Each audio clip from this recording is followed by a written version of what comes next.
from some boosters that have been boosted, or they are hearing from the media. It is not right. It is not respectful. Even where you are going and you have been invited by governors, you are in the national government. And these are the people we work together in the national government. Let us involve them. And if the president has time to engage them, I have time to engage them. You should also have time to engage them.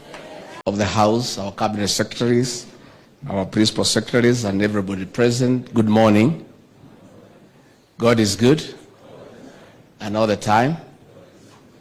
On behalf of our president, let me take this opportunity to welcome all of you to this meeting, a joint meeting between the executive and our legislators from our side of the coalition, a meeting of minds to chart the way forward, because as the president has aptly put it, this is a year.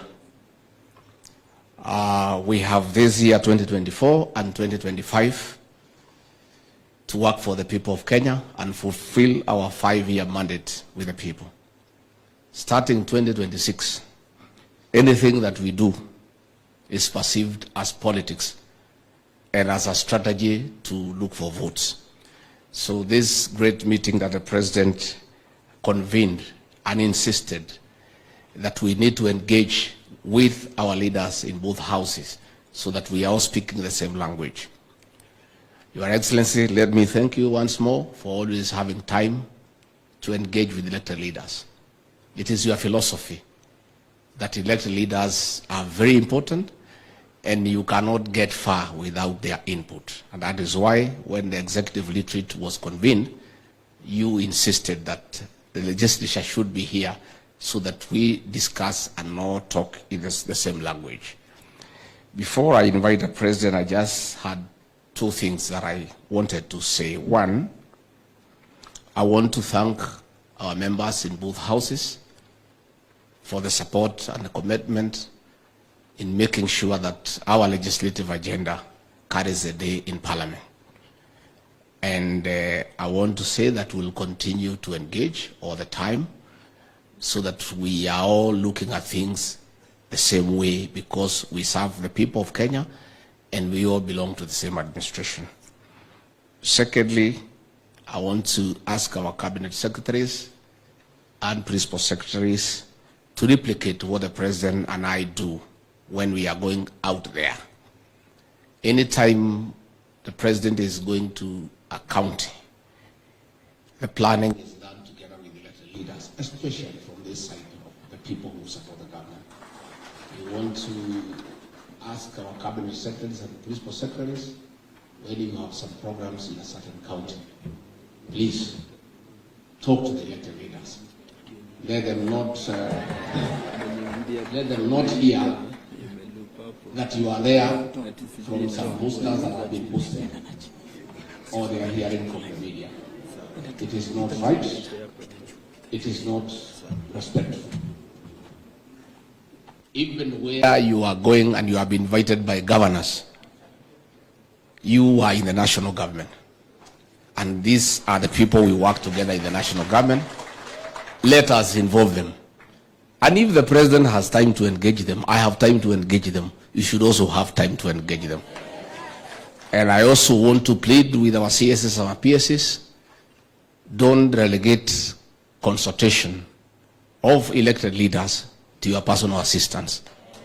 Do it personally, because we do so ourselves.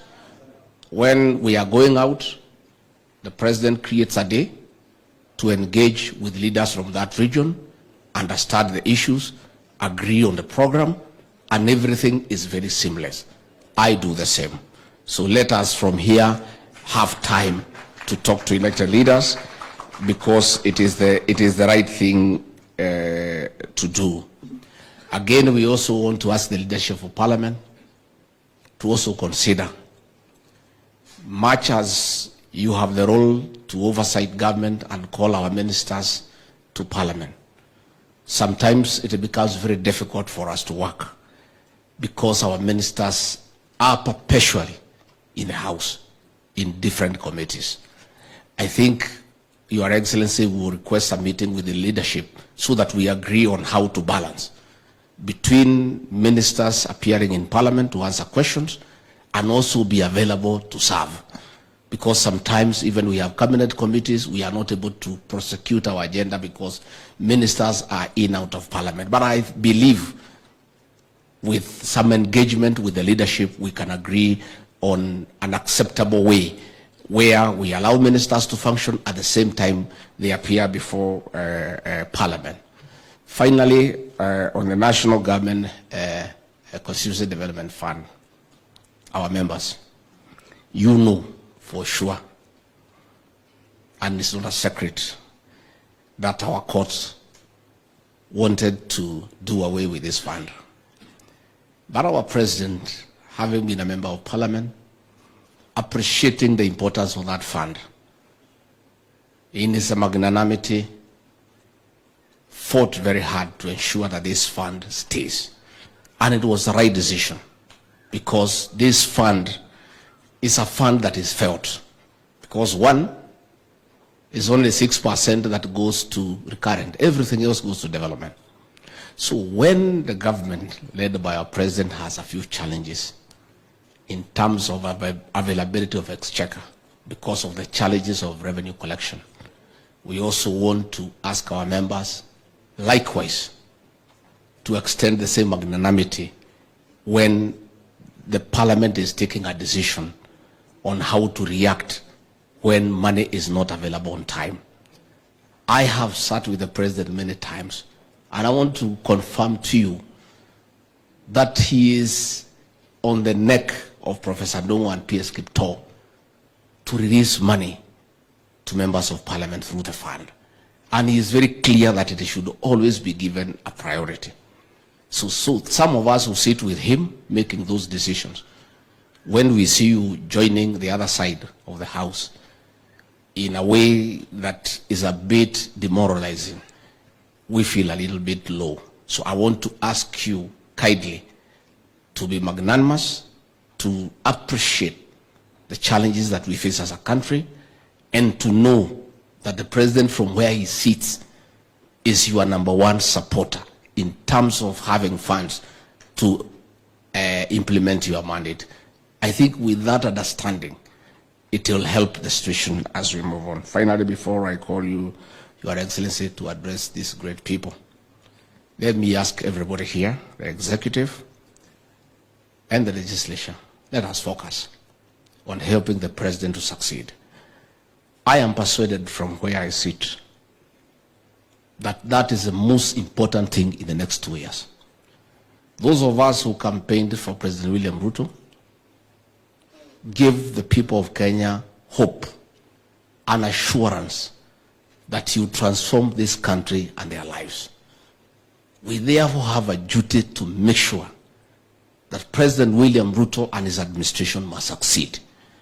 Let us spend time and focus in activities and programs to make sure that the president honors his mandate with the people of Kenya.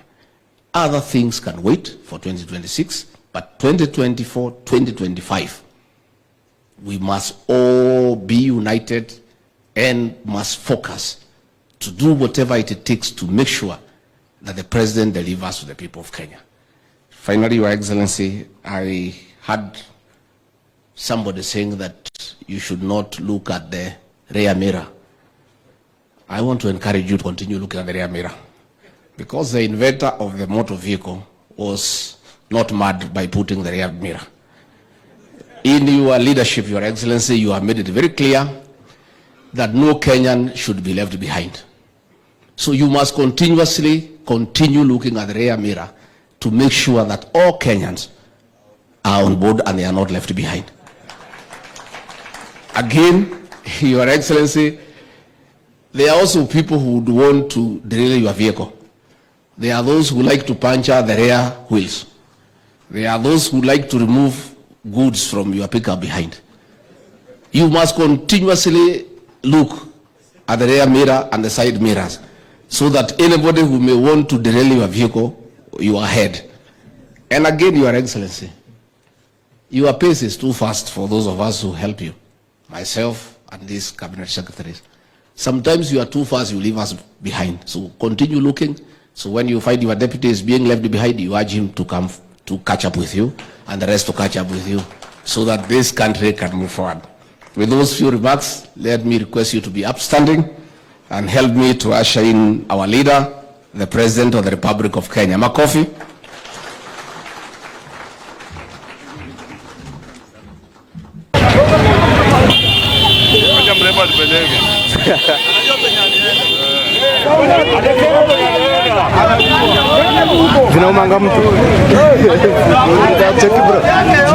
Namba yangu ni 0794 93 1650 ni 0794 93 1650.